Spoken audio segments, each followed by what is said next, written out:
Parotid gland is the largest salivary gland, and it is having a Stensen's duct. That Stensen's duct where it is opening. The Stensen's duct of the parotid is actually opening opposite the upper second molar in the vestibule of the mouth, in the vestibule of mouth. So you are having these questions like parotid gland is the largest salivary gland, and it is having a Stensen's duct of parotid which will be actually opening opposite the upper second molar in the vestibule of the oral cavity. And there are some more details. See, we are going to take a section of the parotid area now. So which section you are taking? It is this kind of a section, maybe you can say a transverse section. So we are taking a transverse section of the parotid gland now. Yes, to see the relations of the parotid gland. Parotid means around the ear. Parotid, around the ear. So let's do it. As you have taken this section, which is kind of a transverse section, what will be deeper to that? Deeper to that will be the pharynx. And what is anterior to the parotid gland? The mandible bone. And what is behind the parotid gland? The mastoid bone. Understand the relation.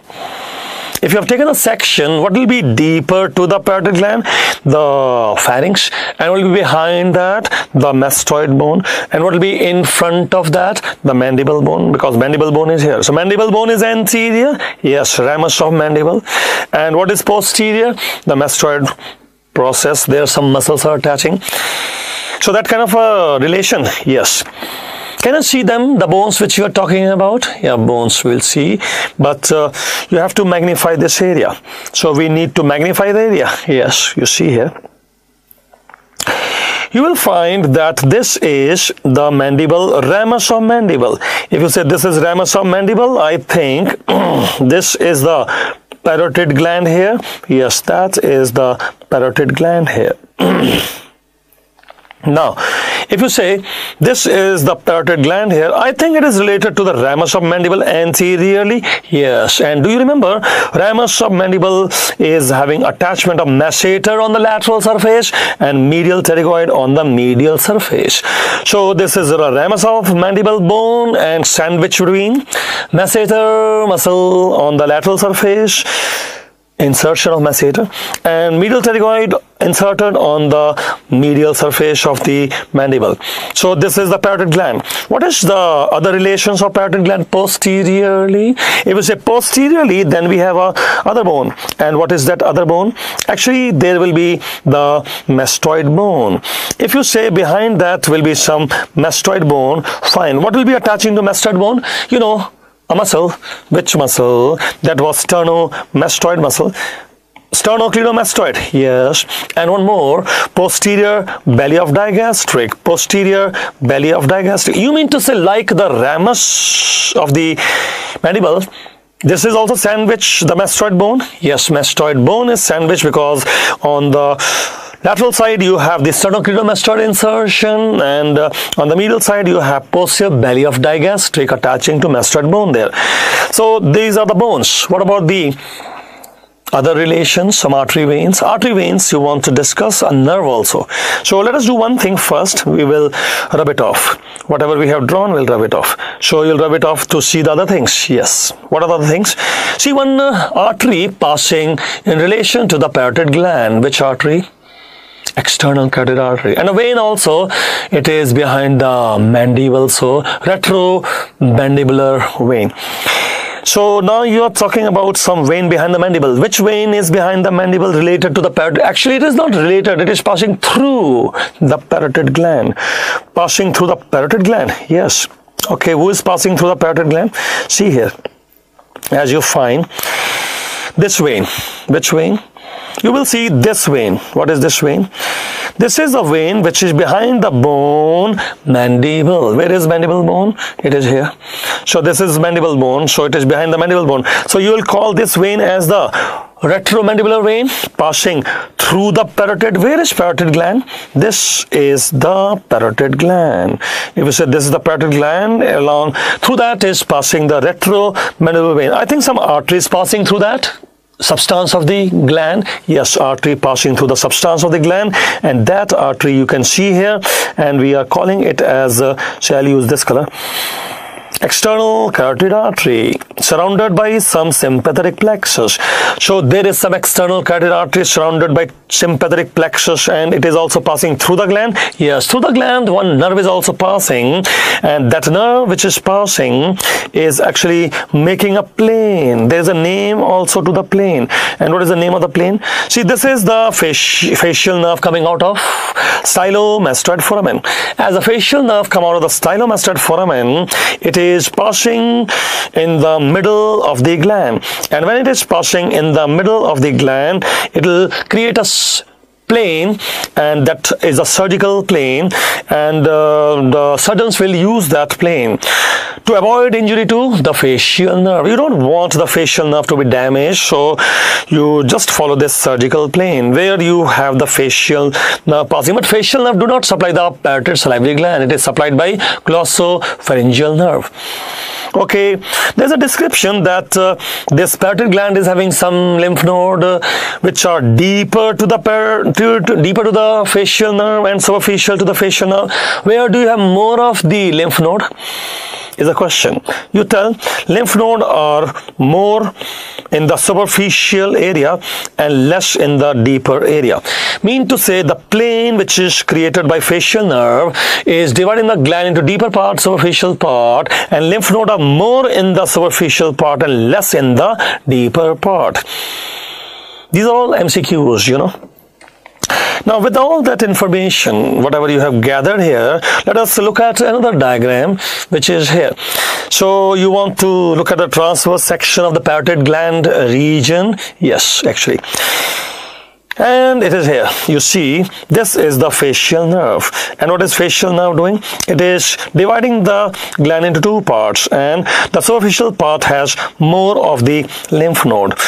You are telling that this is the superficial part having more of the lymph node, the deeper part will have less lymph node? Yes, and this is the facial nerve, creating some surgical plane. Yes, that is a surgical plane. The surgeons will follow that when they are working on the parotid gland, and to avoid the injury to the facial nerve. And what is this artery here you were talking about? That artery is the external carotid artery. And which vein you were talking about? It is behind the mandible. So because it is behind the mandible, we are calling it as retromandibular vein. Actually, the mandible shaft, this ramus is there. If this is the ramus of the mandible, then which muscle is on the lateral side? That is the masseter on the lateral side. And what is on the medial side? Medial is medial. What is that? That is the medial pterygoid.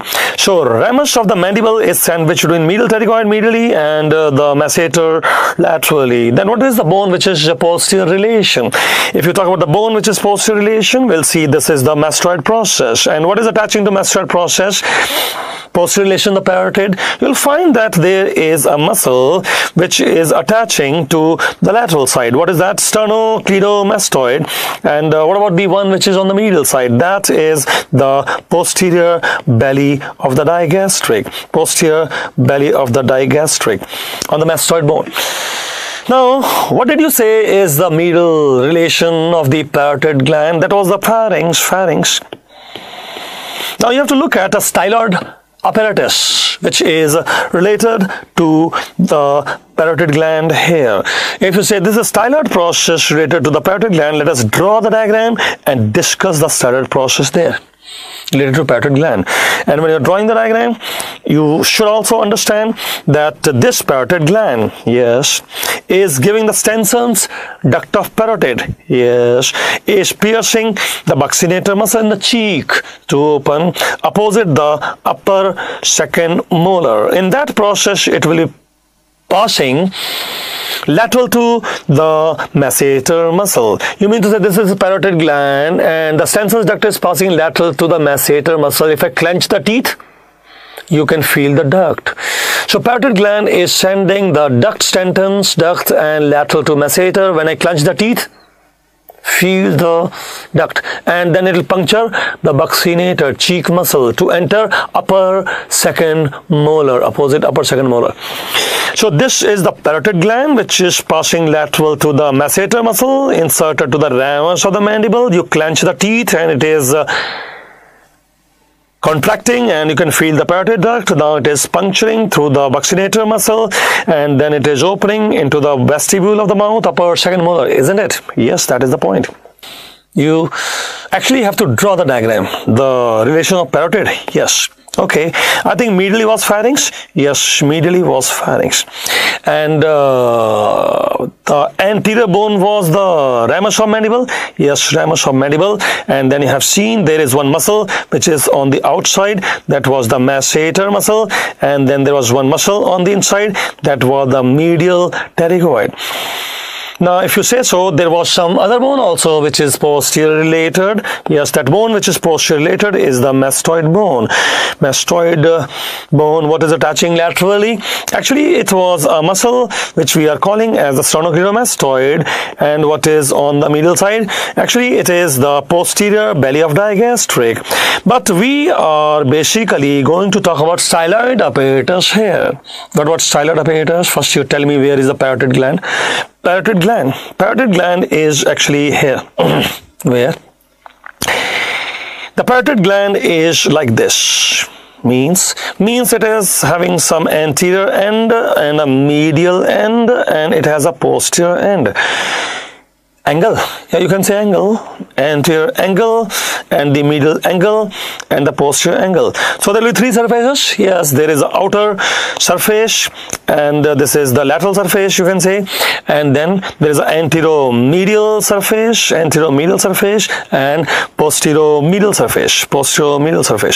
So there is some lateral surface, and then there is some anteromedial surface where you have the ramus of the mandible.